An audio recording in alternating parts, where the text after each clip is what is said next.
Hello, everyone. Welcome to our daily devotional with Parkway United Methodist Church. I'm so glad that you can join us today. Well, we are in week 3 of our May journey through spiritual practices every Thursday. And this is all for soul transformation. And who doesn't need a little of that, considering the times that we're in? I've been choosing one practice a week from this wonderful resource called Silencio, a compilation of 52 reflective practices for deeper communion with God.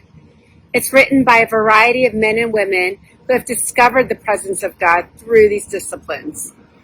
We've covered holy eating, embracing the mystery, and today we're going to talk about self-care. What comes to mind when you think about self-care? For some of us, self-care is something you only do on vacation or is a luxury for those who have nothing else better to do. For others, self-care is selfish or lazy. We feel guilty when we spend time on ourselves. Growing up, I honestly never heard a sermon or a Sunday school lesson on self-care, and so I just thought it must not be important. Sadly, I've held all of these views before, until I began meeting more people who quit the ministry because of burnout or whose lives spiraled out of control due to the lack of self-care. The author of this particular chapter defines self-care as an essential and responsible discipline we need to practice as people who minister to others.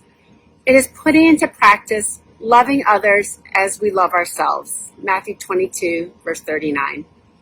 It's honoring God and the ministry He entrusts to us. Basically, we must love and care for ourselves because God loves and treasures us, and because out of self-care overflows our ability to minister to others. I know several people who are Stephen ministers, Christian men and women trained to provide one-to-one care to people experiencing a difficult time in life, such as job loss, grief, divorce, chronic or terminal illness, among others. Stephen ministers have a passion for bringing Christ's love and care to people during a time of need.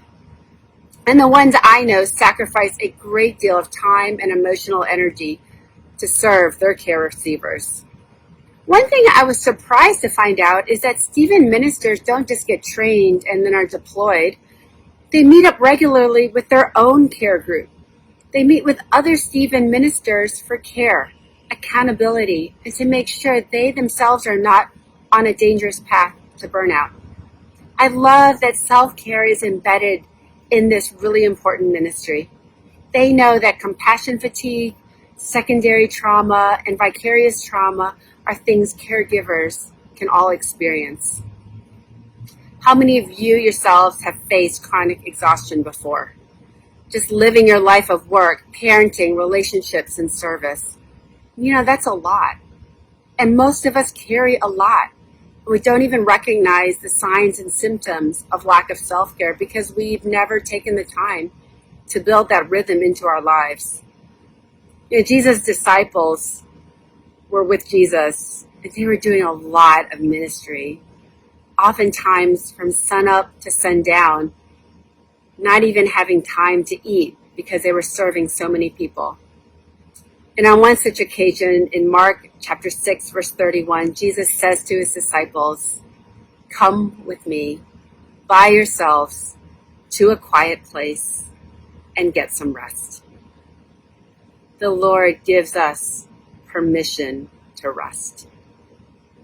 This week, the practice is to find a quiet place and take 5 minutes in the middle of your day to be still before the Lord and allow that nourishing silence to refresh and hold your spirit.